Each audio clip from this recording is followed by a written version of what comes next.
సంధ్య తనంత తానుగా పరమ పవిత్రమైనటువంటి కాలం. నేను యథార్థంగా చెప్పాలంటే ప్రభాత కాలం కన్నా కూడా సాయం సంధ్యా సమయం అత్యంత పవిత్రం. అందుకే పూర్వం ఏ ఇంట్లో చూసినా సాయంకాలం ప్రదోష వేళ అయింది అనేటప్పటికీ భగవన్నామ సంకీర్తనం చేసేవారు.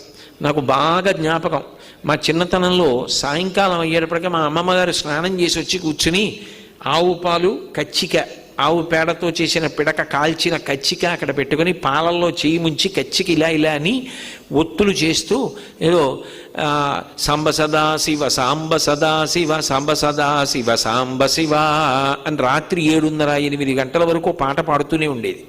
పాడి అప్పుడు ఆవిడ భగవంతుడికి మానసికంగా జోల పాడేది. ఆ పాడేటప్పుడు కూడా చాలా విచిత్రంగా ఉండేది మా ఇంట్లో. మరి అమ్మమ్మ గారు కదా అదో జోలంతా పాడేసిన తర్వాత ఇవటూరి వారింట బాలకోమార్తెవై బంగారు పువ్వులా